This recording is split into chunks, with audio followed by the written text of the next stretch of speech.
Welcome back to accounting principle part 3। आज के lecture में हम डिस्कस करेंगे अकाउंटिंग की कुछ कन्वेंशंस के बारे में। अकाउंटिंग के फ्रेंड्स बेसिकली 4 कन्वेंशंस है। उनमें से पहला कन्वेंशन है हमारा कंसिस्टेंसी कन्वेंशन। ये जो कंसिस्टेंसी कन्वेंशन है ये फ्रेंड्स हमें ये कहता है कि अकाउंटिंग के जो प्रिंसिपल्स है अगर हम उसे एक बार अडॉप्ट कर लेते हैं तो इट्स वेरी नेसेसरी कि हम उसे ईयर आफ्टर ईयर वही उसी पैटर्न में अडॉप्ट करें।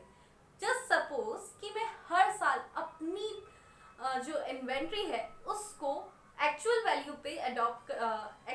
पे रिकॉर्ड करती हूँ, बट इस साल मैं उसे मार्केट वैल्यू पे रिकॉर्ड करती हूँ, तो it would be very difficult for me कि मैं अपने जो फाइनेंशियल स्टेटमेंट्स है, इस साल के जो फाइनेंशियल स्टेटमेंट्स है उसे अपने पिछले साल की फाइनेंशियल स्टेटमेंट से कंपेयर कर सकूं। इसलिए फ्रेंड्स ये जो कंसिस्टेंसी कन्वेंशंस है ये हमें हमारे फाइनेंशियल स्टेटमेंट को हर साल कंपेयर करने में भी उतनी ही हेल्प करता है। दो फ्रेंड्स ये कन्वेंशन हमसे ये भी कहता है कि इट्स नॉट नेसेसरी कि हम हर साल सेम पैटर्न में अपने जो अकाउंटिंग के प्रैक्टिसेस हैं उनको रिकॉर्ड करें या सेम पैटर्न में उन्हें फॉलो करें।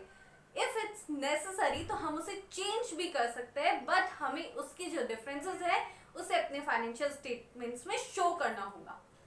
नाउ सेकंड कन्वेंशन जो है वो हमारा ये है डिस्क्लोजर कन्वेंशन। डिस्क्लोजर कन्वेंशन हमें ये कहता है कि हमें हमारे अकाउंटिंग से रिलेटेड हर इवेंट, हर ट्रांजैक्शन को फेयर वैल्यू में, फुल एंड फेयर वैल्यू में शो करना होगा, बिकॉज उसी से फ्रेंड्स हम हमारे जो एक्चुअल फाइनेंशियल स्टेटमेंट्स हैं उसके जो रिजल्ट्स हैं उनको एनालाइज कर पाएंगे। Otherwise it would be very difficult for us to interpret the actual value of our business entity. Now जो थर्ड हमारा कन्वेंशन है वो है conservatism. With the term itself conserve, ये हमसे ये कहता है कि हमारे जो बिजनेस में जो भी लॉसेस आगे अक्रू होने वाले हैं हम उन्हें कंजर्व करके चले। एज इन हम हमारी लाइफ में हमारे बहुत सारे ऐसे लॉसेस होते हैं, जैसे कि कोई एक्सीडेंटल लॉस हो गया है या कोई हमें मेडिकल इमरजेंसी आ गई, ऐसे केस के लिए हम बिल्कुल अपने लिए इंश्योरेंस बना के रखते हैं। बिल्कुल उसी तरह से हर बिजनेस एंटिटी अपने लिए कुछ प्रोविजंस क्रिएट करती है। ये प्रोविजंस हमें आगे अक्रू होने वाले लॉसेस से बचा के चलता है फ्रेंड्स। लाइक अगर हम लोग बनाते हैं प्रोविजन फॉर बैड डेब्ट्स और कुछ डेटर्स आगे वाकई में पेमेंट हमें नहीं देते, तो ऐसे केस में फ्रेंड्स जो भी बिजनेस एंटिटी है उस पर बहुत ज़्यादा लॉस हो जाएगा। उस लॉस से कवर अप करने के लिए हम उन प्रोविजंस को क्रिएट करते हैं। Now fourth convention is materiality convention. Materiality convention हमें ये कहता है कि हमें जितनी भी मटीरियलिस्टिक आइटम्स है उन सब को शो करना होगा, बट जबकि हम जो भी इममटीरियल आइटम्स है उन्हें अननेसेसरीली शो ना करें।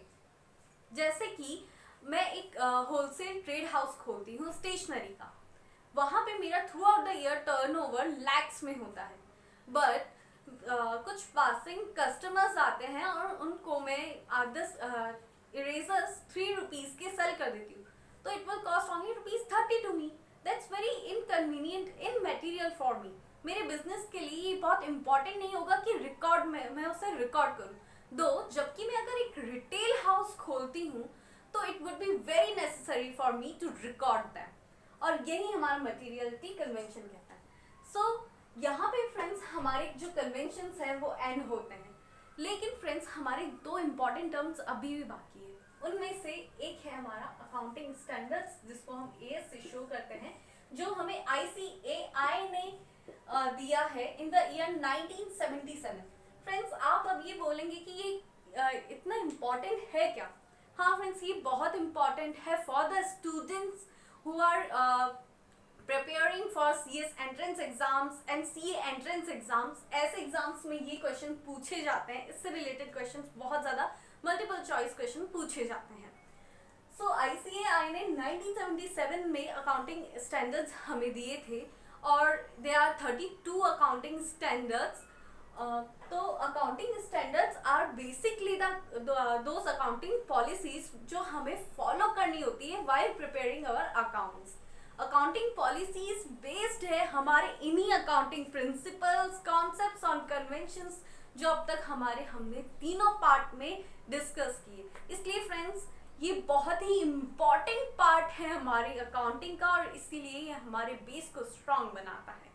And that's all for today friends. अगर आपको ये वीडियो पसंद आया हो तो प्लीज़ इसे लाइक करें, इसे शेयर करें ज़्यादा से ज़्यादा अपने फ्रेंड्स से, अपनी फैमिली से, ताकि ये नॉलेज जो है ये हर स्टूडेंट तक पहुंच सके।